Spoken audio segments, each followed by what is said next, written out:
ஆரோக்கியமான வாழ்க்கைக்கு Aaravil health mix auraville.in வெப்சைட்ல இருந்து வாங்கலாம். பயப்படாமல் இந்த ஃபோட்டோ மட்டும் பாருங்களேன். இல்லை பயப்பட என்ன இருக்கு? இதெல்லாம் என்ன பறவைகளோட சிலை தானே, நல்லா இருக்கே. அதான் இல்லை, இது எல்லாமே உண்மையான பறவைகள். இதை ஸ்கேன் பண்ணி பார்த்தீங்கன்னா உள்ள எலும்புகள் அப்படியே தெரியும். இது இந்த நரக குழிக்குள்ளே விழுந்ததுனால அது அப்படியே கல்லாக மாறிடுச்சு. இப்படி இந்த நரக குழிக்குள்ளே எதெல்லாம் விழுதோ அதெல்லாம் கல்லாகவே மாறிடும். நார்மலாக ஒரு மனுஷனால் 2-3 நாள் வரைக்கும் தண்ணி இல்லாமல் வாழ முடியும். ஆனால் இந்த நரக குழியில் ஒரு மனுஷன் விழுந்தால் அவங்க 3-4 மணி நேரத்துலேயே தண்ணி தவிச்சு இறந்து போயிடுவாங்க. இந்த இடத்துல ஒரு ஹெலிகாப்டர் கூட ஆக்சிடென்ட் ஆகிருக்கு. அவங்களுக்கு என்ன ஆச்சு? இந்த நரகுழியில் எந்த ஒரு உயிரினத்தாலையும் வாழ முடியாது. ஆனால் ஒரே ஒரு பறவைனை மட்டும் நாங்கள் இங்கே தான் வந்து முட்டையிட்டு குஞ்சு பொறிச்சு அதை வளர்த்து எடுத்துகிட்டு போவோம்னு அடம் பிடிச்சிட்டு இருக்கு. இன்னும் சொல்ல போனால் இந்த பறவையினத்தோட மொத்த பாப்புலேஷனில் 75% பாப்புலேஷன் இந்த நரகுழியிலேருந்து பிறந்து உலகம் முழுக்க பயணிக்குது. அப்படி என்ன பறவை அது? எதனால் இந்த ஏரி வந்து இவ்வளோ அபாயகரமான ஒரு ஏரியா இருக்குது? அதுக்குள்ளே விழுந்த அந்த ஹெலிகாப்டருக்கும் அதில் இருந்த மனுஷங்களுக்கும் என்ன ஆச்சு? இப்படி நிறைய மர்மங்கள் நிறைஞ்சிருக்கிற உலகத்தோட மிக ஆபத்தான ஏரி, நரகத்தின் ஏரி அப்படின்லாம் சொல்லப்படக்கூடிய இந்த நேட்ரான் லேக், இதை பற்றி தான் இன்றைக்கி நம்ம ஸ்ட்ரீட் லைட் வீடியோவில் பார்க்க போகிறோம்.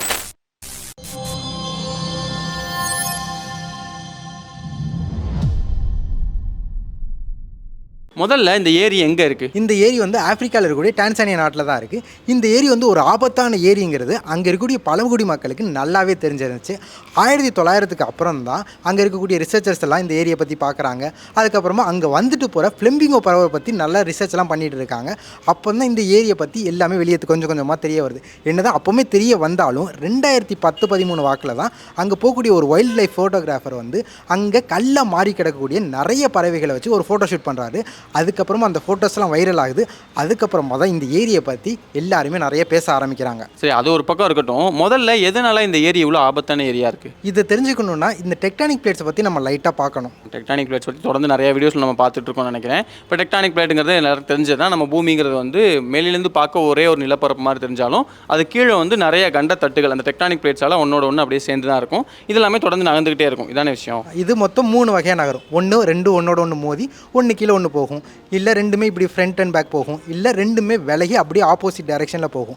இதில் எடுத்துக்கிட்டிங்கன்னா இந்த ஏரி இருக்கக்கூடிய ஆப்பிரிக்கா கண்டமானது ஆப்பிரிக்கன் டெக்டானிக் பிளேட்டும் சொமாலியா டெக்டானிக் பிளேட்ஸுங்கிற 2 டெக்டானிக் பிளேட்ஸால் உருவாயிருக்கு. இந்த 2 டெக்டானிக் பிளேட்ஸும் ஒன்று விட்டு விலகி போகுது. அப்படி விலகி போகிறதுனால நடுவில் ஒரு பள்ளம் உருவாகும். இப்படி பள்ளம் உருவாகிறதுனால அந்த இடத்துல சின்ன சின்னதாக நிறைய குழிகள் உருவாகும். அந்த குழியில் தண்ணி ஃபில் ஆகி நிறைய ஏரி உருவாகும். இது கூடவே பூமியோட மேல்பரப்பான கிரஸ்டோட திக்னஸ் கம்மியாகிறதுனால அது கீழே இருக்கக்கூடிய நெருப்பு குழம்புகள்லாம் நிறைய மேலே வந்து நிறைய எரிமலைகளை உண்டாக்கும். இந்த ஏரி எடுத்துக்கிட்டிங்கன்னா இந்த ஏரி கரெக்டாக இந்த 2 பிளேட் நகல்ற இடத்துல தான் இருக்குது. இது கூடவே அது பக்கத்தில் ஒரு பெரிய எரிமலை இருக்குது.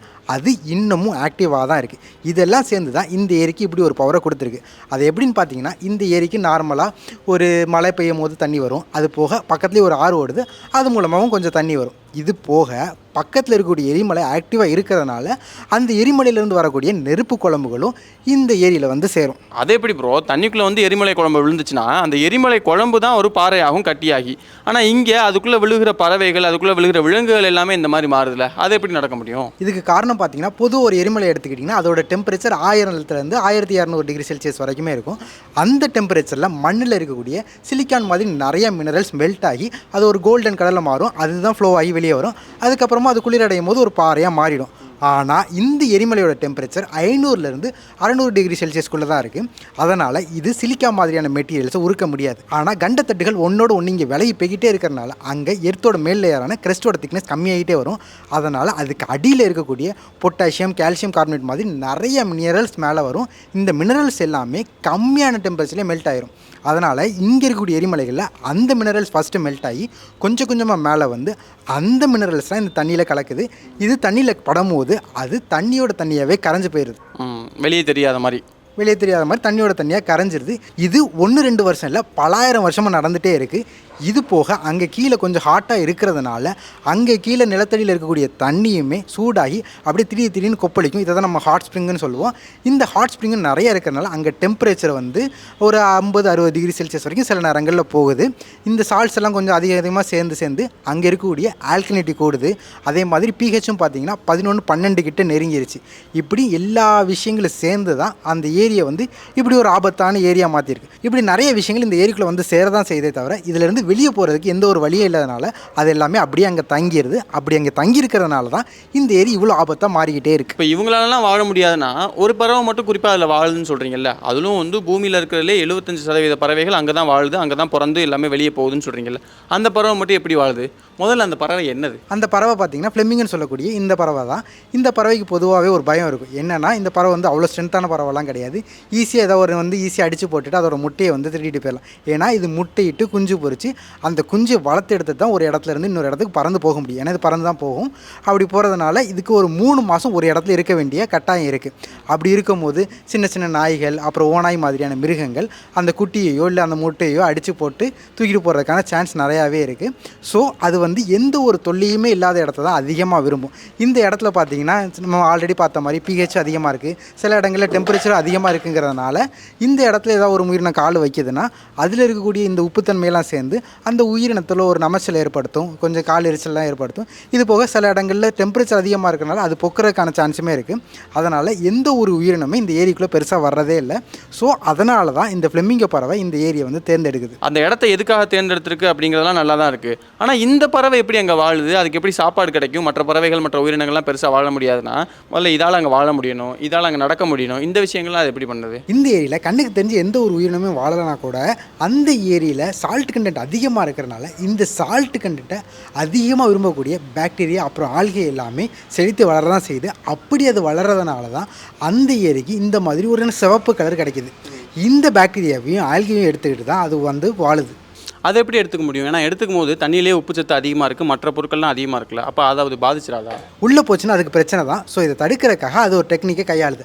அது என்னென்னா இந்த ஃப்ளெமிங்கோ பறவை இப்படி நேராக நின்றுட்டு அதோட அலகுகள் மட்டும் தண்ணிக்குள்ளே படுற மாதிரி இந்த மாதிரி குனியும். அப்படி குனிஞ்சதுக்கு அடுத்தது அதோட வாய்களை இந்த மாதிரி திறந்து மூடும். அப்படி மூடும் போது அதோட வாய்க்குள்ளே தண்ணி வந்துட்டு வெளியே போகும். அப்படி வெளியே போகிறப்ப அந்த அலகுகளோட ஓரத்தில் சின்ன முடி மாதிரியான அமைப்பு இருக்கும். அந்த முடி மாதிரியான அமைப்புகளில் இந்த பாக்டீரியா ஆல்கே மட்டும் மாட்டிக்கும். அப்புறமா தண்ணியெல்லாம் வெளியே போயிடும். அதுக்கப்புறமா தன்னோட நாக்கை யூஸ் பண்ணி அந்த பாக்டீரியா ஆல்கையெல்லாம் சாப்பிட்டு இது ஜாலியாக வாழ்ந்துட்டு இருக்கு. உணவு எடுத்துக்கிறதுக்கு இதெல்லாம் பண்ணுது ஓகே தான், ஆனால் அங்கே வாழணும்ல. ஏன்னா இப்போ மற்ற பறவைகள்லாம் விழுந்துச்சுன்னா அது வந்து கல்லாக மாறுது, மனுஷங்க விழுந்தாலுமே கொஞ்ச நாளில் இறந்து போயிடுவோன்னு சொல்கிறீங்க. இந்த பறவை வாழ்கிறதுக்கு என்ன மாதிரியான தகவமைப்புகளை தன்னோட உடம்புல வச்சிருக்கு? ஃபஸ்ட்டு பார்த்தீங்கன்னா நம்ம மனுஷங்களை எடுத்துக்கிட்டோம்னா நம்மளோட ஸ்கின் வந்து கொஞ்சம் சாஃப்டாக தான் இருக்கும். அப்படி இருக்கிறதுனால நம்ம அதுக்குள்ளே இறங்கினோன்னா நம்மளை சுற்றி இருக்கக்கூடிய அந்த தண்ணியில் வந்து சால்ட்டோட கண்டென்ட் வந்து ரொம்ப அதிகமாக இருக்கும், தண்ணியோட கண்டென்ட் கம்மியாக தான் இருக்கும். ஆனால் நம்ம உடம்புக்குள்ளே பார்த்தீங்கன்னா அதுக்கு அப்படியே ஆப்போசிட்டாக தண்ணியோட கண்டென்ட் அதிகமாகவும் சால்ட்டோட கண்டென்ட் வந்து கம்மியாகவும் இருக்கும். இந்த மாதிரி சமயத்தில் தண்ணிக்கு ஒரு பண்பு இருக்குது. அது என்னென்னா எங்கே அதோட கான்சன்ட்ரேஷன் அதிகமாக இருக்கோ அந்த இடத்துலேருந்து கம்மியாக கான்சன்ட்ரேஷன் இருக்கிற இடத்துக்கு நகல ஆரம்பிக்கும். ஸோ இங்கே எடுத்துக்கிட்டோன்னா நம்மளோட உடம்புல கான்சன்ட்ரேஷன் அதிகமாகவும் சுற்றி இருக்கக்கூடிய ஏரியோட தண்ணியில் கம்மியாகவும் இருக்கிறனால நம்ம உடம்புல இருக்கக்கூடிய தண்ணி எல்லாமே கொஞ்சம் கொஞ்சமாக அந்த ஏரிக்கு போக ஆரம்பிக்கும். அதனால் நம்ம டீஹைட்ரேட் ஆக ஆரம்பிப்போம். அங்கே ரொம்ப அதிகமாக இருக்கிறனால நம்ம ரொம்ப ஸ்பீடாக டீஹைட்ரேட் ஆகி ஒரு 3-4 மணி நேரத்தில் சுத்தமாக தண்ணியே இல்லாமல் இறந்து போகிறதுக்கான சான்ஸ் இருக்குது. ஆனால் இந்த பறவை எடுத்துக்கிட்டிங்கன்னா அதோட கால் பார்த்திங்கன்னா நல்லா ஹார்டாக இருக்கும். ஸோ இந்த தண்ணியால் ஊடுருவி வெளியே போகவே முடியாது. இது போக அதோட கண்ணெல்லாம் சாஃப்டாக தான் இருக்கும். அந்த சாஃப்டான கண் இந்த தண்ணியில் படாத மாதிரி அதை நல்லா பார்த்துக்க தான் செய்யுது. அதனால் அதுக்கு எதுவும் ஆகுறது இல்லை, அது ஓகே. ஆனால் முட்டை போடணும்ல, முட்டை வந்து உங்களுக்கு தண்ணிக்குள்ளே தானே போடணும், அப்போ என்ன பண்ணும்? இதுக்கு தான் அது சரியான நேரம் பார்த்து அந்த இடத்துக்கு வர ஆரம்பிக்கும். அது வர நேரம் பார்த்திங்கன்னா கரெக்டாக மழைலாம் முடிஞ்சு வெயில் ஆரம்பிக்கிற நேரம். அந்த சமயத்தில் இந்த ஏரி கொஞ்சம் கொஞ்சமாக வத்த ஆரம்பிக்கும். அதனால் சில இடங்களில் மேடு உருவாகும். இது போக அந்த இருக்கக்கூடிய சால்ட் கண்டென்ட்லாம் கொஞ்சம் கொஞ்சமாக அப்படியே படிஞ்சு ஒரு சின்ன ஐஸ் லேயர் மாதிரி சால்ட் லேயர் ஃபார்ம் ஆகும். இந்த சால்ட் லேயர் பார்த்திங்கன்னா நல்லா கெட்டியாக தான் இருக்கும். இதெல்லாம் யூஸ் பண்ணி தான் அந்த இடத்துல ஒரு ஐலாண்ட் மாதிரியான ஒரு அமைப்பு அமைச்சு அந்த இடத்துல இது முட்டை போட ஆரம்பிக்குது. முட்டை போட்டதுக்கு அடுத்து இந்த ஆண் பறவையும் பெண் பறவையும் சேர்ந்து தான் ஒன்று அடக்காத்து அதை வந்து குஞ்சுகள் பொறிச்சு எடுக்கும். இந்த குஞ்சுகளோட அழகு பார்த்திங்கன்னா ரொம்ப சின்னதாக இருக்கும்.